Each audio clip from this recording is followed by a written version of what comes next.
Tensyon o sigalot ngayon, mga sangkay ng China at bansang Amerika.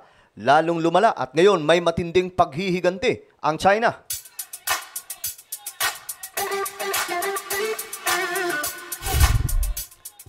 Yo, what's up mga sangkay? Magandang oras po sa inyong lahat. At ito, pag-usapan po natin ang isa sa mga balita ngayon international, no? Lumalala po mga sangkay ang tensyon nitong bansang Amerika at China. At ngayon mga sangkay, ang China ay nagpataw po ng matinding paghihiganti laban po sa bansang Amerika. Lumalala mga sangkay, but anyway, pag-usapan po natin yan. Before we start guys, paki-subscribe po muna yung ating YouTube channel. Ayan mga sangkay, road to 2 million subscribers na po tayo. At ilang libo na lamang po, ilang tulog na lang mga sangkay, makakarating na rin po tayo sa 1.5 million subscribers. So kung gusto mong mapabilang sa dumaraming mga solid sangkay dito sa YouTube at gusto mong ma-inform sa mga nangyayari sa Pilipinas at sa buong mundo, ang gawin nyo lamang po, makikita nyo po yung subscribe button sa baba ng video na to. I-click nyo lamang po yung subscribe, i-click ang bell at i-click nyo po yung all. At sa mga nanonood po sa Facebook, i-follow nyo po yung ating Facebook page. Alright? Shoutout ka pala sa lahat ng mga solid sangkay na nanonood ngayon. Mabuhay po kayong lahat. Just comment down below, hashtag Solid Sangkay, kasama po ang inyong mga lugar. Para syempre magkakilala po tayo dito sa YouTube. Alright guys, eto na nga mga sangkay ang nangyari.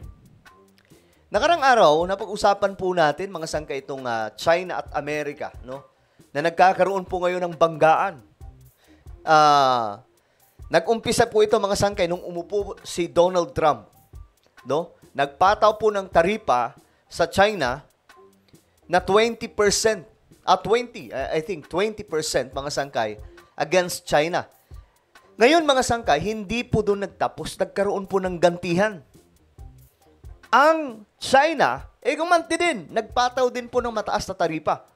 So sa ngayon mga sangkay, mayroon pong digmaang nagaganap sa pagitan ng Amerika at China sa pamamagitan po ng kanilang mga negosyo. Sa pagitan po ng kanilang mga ekonomiya. Tila baga gustong pabagsakin ng Amerika ang ekonomiya ng China at ang China naman ay gusto ring pabagsakin ang ekonomiya ng bansang Amerika.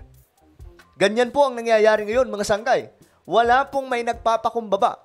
Subalit mga sangkay, ang strategy ngayon ni Donald Trump, magtaas ng taripa sa lahat ng mga bansa upang mabalik sa kontrol sa kanilang mga kamay yung maraming mga bansa sa buong mundo. Kaya ngayon mga sangkay, more than 70 na mga bansa ang lumapit na po. Nag-turntable na po mga sangkay sa Amerika. Gustong makipag-negotiate maliban po sa China. Ang China, mga sangkay, nakikipagmatigasan ngayon. Kung ano ang ipinapataw ng bansang Amerika, yun din ang pinapataw nila.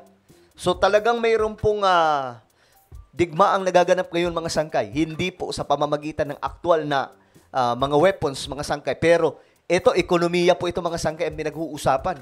Nag-aaway po, may tinatawag na trade war. Itong Amerika at China.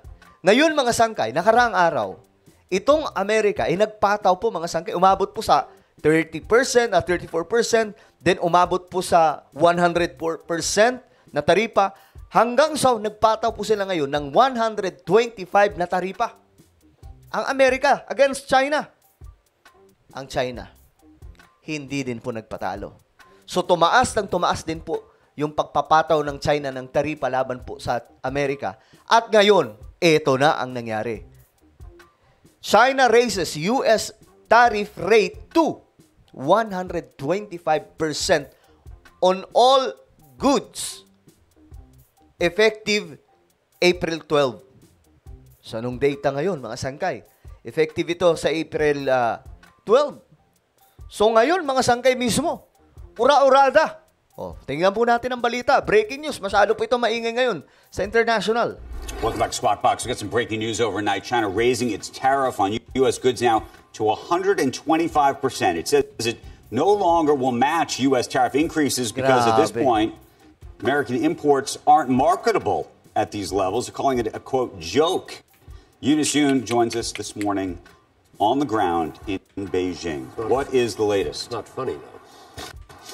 Thanks, Andrew. So these new tariffs are going to go into effect in 6 hours' time. And as you were suggesting, the language around this decision is really interesting. The Chinese Commerce Ministry had called these tariffs abnormally high. Grabe, oh. Raises additional tariff from 84% to 125%. Tapos, cover na ito ang lahat ng mga produkto na lahat ng mga produkto galing po sa US. Effective sa April 12. Ngayon na po ito, mga sangkay. April 12. Diyos mio, marimar. Alam nyo, yung effect niyan, ganito yan. Kasi since ito, labanan ng mga ini-import nila mga sangkay.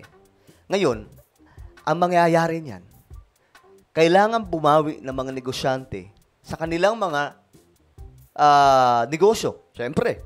So pagdating, kung lulusot man ito sa mga bansa na kung saan pinag-iimportan, ngayon, halimbawa, yung mga produkto from US nakalusot sa China, since may 125% na taripa, ngayon mga sangkay, kailangan po nilang taasan ang presyo niyan sa market. So ang mangyayari niyan, Diyos mio marimar, ewan ko kung gaano nakamahal ang mga bilihin niyan. Same sa same din po sa US. Yung mga produkto from China, pag lumapag sa US, dahil sa mataas na taripa, kailangan nilang taasan ng gusto ang produkto. Sa madaling sabi, mga sangkay, wala na gaanong papatos kapag sobra ng taas. Isipin nyo, mga sangkay, 125%. Diyos mio marimar, ano na mangyayari dyan sa kanilang mga produkto? They said that they were a joke, and the argument is that at these levels, Chinese people wouldn't even be able to buy. Di ba? Sa ganitong level, mga sangkay, hindi na po sila makakabili niyan sa mga product na ini-export ng US to China, at the same time, mga product na ini-export ng China going to US. Some of these American goods or wouldn't want to buy American products. So the ministry went on to say that if the United States continues to play the numbers game of tariffs, then China will ignore it. Ayan na, mga sangkay. So, sa madaling sabi, kung ito yung laro ng Amerika, wala silang pakialam. Magiging laro din po nila. Kasi, ang sabi po doon, mga sangkay, nag-offer na daw po yung China. Umabot pa nga daw po sa punto ng na ang decision nila, sige, ganito na lang. Zero na lang, taripa, parehas. Pero, ang problema daw, yung US, ayon po yan sa kwento ng China, mga sangkay. Di ba? Kwento nila yun. Di ba? May expression yan. Kwento mo yan. Pabor talaga sa'yo yan. Kwento mo yan. Pero mga sangkay, ayun na nga po. Dalawang higanting bansa nagkakaroon ng digmaan ngayon sa pamamagitan po ng kanilang kalakalan. No? Hindi po ito yung digmaan, mga sangkay, na talagang weapon sa weapon. Ekonomiya. Malala din po ito, mga sangkay, kasi ang pinapabagsak nito yung mga ekonomiya ng magkabilang bansa. So walang nagpapatalo kasi ang number one, ang world's number one economy ay Amerika, and the second one is China. At hindi po nagkakalayo yan, mga sangkay. Kaya ngayon, nagpapataasan kasi ang gusto ng US mangyari, mabalik yung impluensya nila sa lahat ng mga bansa. At kahit po ang China, ilumuhod sa kanila. Yun yung nila ngayon. Yun yung nababasa namin, mga sangkay, sa ang iniisip nila Donald Trump at sa kanila Elon Musk. Which is nangyayari ng mga sangkay kasi mahigit 70 na mga bansa, mga leader, makikiusap na sa Amerika. Same sa Pilipinas. Nagpahayag na rin po, mga sangkay, ng interest ang bansang Pilipinas para makipag-negotiate sa US. So, ang tanong dyan, ano ang magiging deal? Sa madaling sabi, mga sangkay, ang makikinabang po nito, bansang Amerika, sa nangyayari ngayon. And I'm sure, nababasa po ito ng China. Nakikita po nila siguro ito, mga sangkay. Ito yung taktika ng Amerika. So, ngayon, hindi namin sasakyan yan. Kaya nagtataas din po sila ng taripa. Since, mga sangkay, pare-parehas po silang nakikinabang sa mga produkto. Kasi itong dalawang bansang to, mayroon pong palitan ng mga negosyo po nila, mga produkto. Halos hindi nagkakalayo, mga sangkay. So, Ngayon, anong mangyayari dyan? Ang market, lulobo. Ngayon, kapag lumobo na sa market, masyado ng mahal, papatusin pa ba ng mga tao? Kabila ang side, Amerika at China? Hindi na po. So, sinong lugi? Mga negosyante.